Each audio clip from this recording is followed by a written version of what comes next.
Assalamualaikum warahmatullahi wabarakatuh. Nama saya Muhammad Ardika Gadfani dengan NIM F1 S1244042.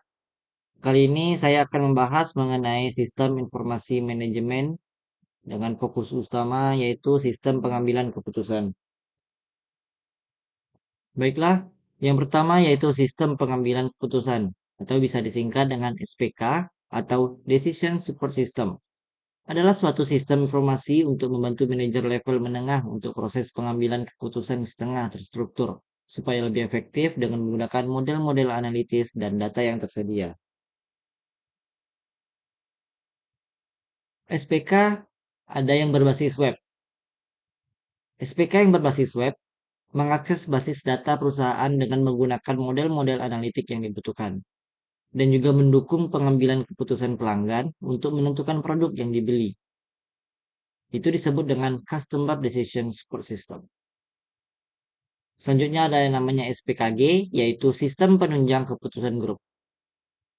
Yaitu adalah SPK yang digunakan oleh beberapa pengambil keputusan bersama-sama secara lingkup lingkup grup. Kemudian, tujuan sistem penunjang keputusan yaitu untuk membantu manajer mengambil keputusan setengah terstruktur yang dihadapi oleh manajer level menengah. Yang kedua, membantu atau mendukung manajemen mengambil keputusan, bukan menggantikannya. Yang ketiga, meningkatkan efektivitas pengambilan keputusan manajemen, bukan untuk meningkatkan efisiensi. Bisa kita lihat pada diagram di bawah. Itu SPK fokus pada solusi permasalahan semi struktur.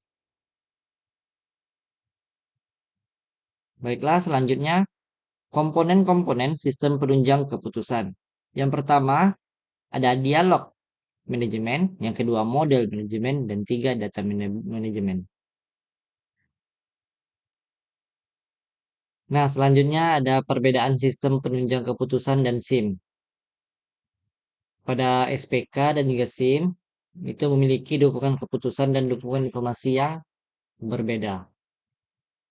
Kemudian pada perbedaan sistem penunjang keputusan dengan sistem pakar, untuk SPK dia menggunakan basis data dan juga berbasis pada permodelan. Sedangkan sistem pakar dia menggunakan knowledge base atau berbasis pada konsultasi. Bisa dilihat perbedaannya. Selanjutnya yaitu kita masuk pada tipe dari SPK. Sistem penunjang keputusan dibedakan dalam dua tipe menurut Dar Einstein pada tahun 1997. Yang pertama SPK yang berbasis pada model. Yang kedua yang berbasis pada data. SPK hanya berbasis pada model dengan menggunakan data secukupnya.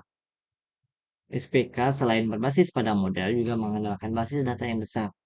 Misalnya data warehouse. Nah, ini tabel yang kiri itu kecil, yang kanan itu besar. Apanya yang kecil besar yaitu tingkat kerumitan sistem penunjang keputusan atau SPK. Ini menurut Stephen Alter tahun 1976. Ya, dia memberikan konsep tentang SPK berbasis model.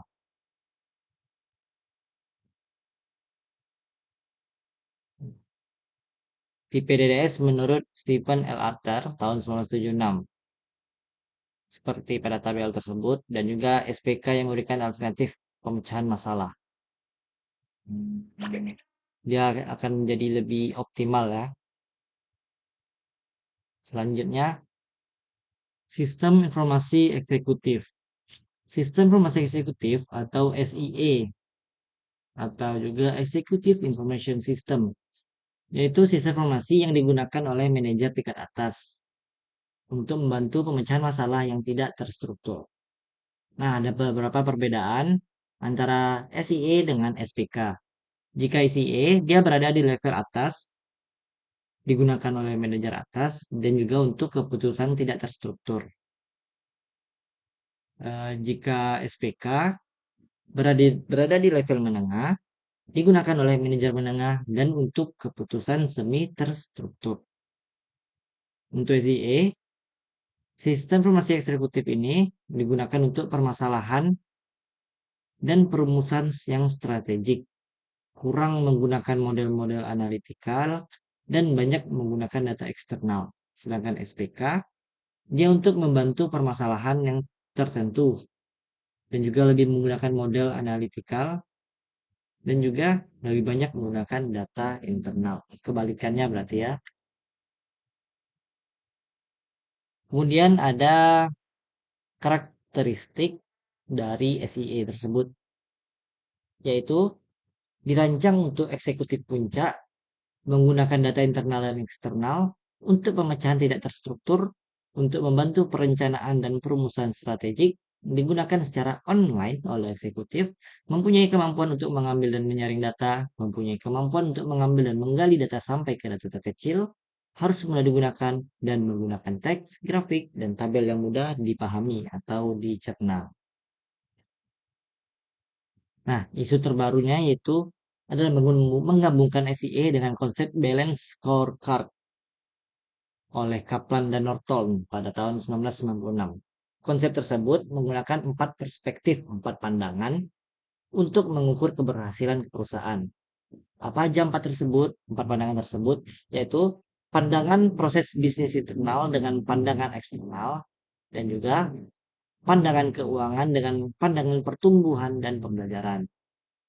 Seperti diagram pada gambar tersebut, ini adalah kinerja perusahaan yang diukur dengan 4 perspektif, 4 pandangan. ROE keuangan, kepuasan pelanggan, internal proses, pembelajaran dan pertumbuhan. Bisa diukur beberapa persennya, berapa jumlah dan lain-lain. Mungkin hanya itu yang dapat saya sampaikan.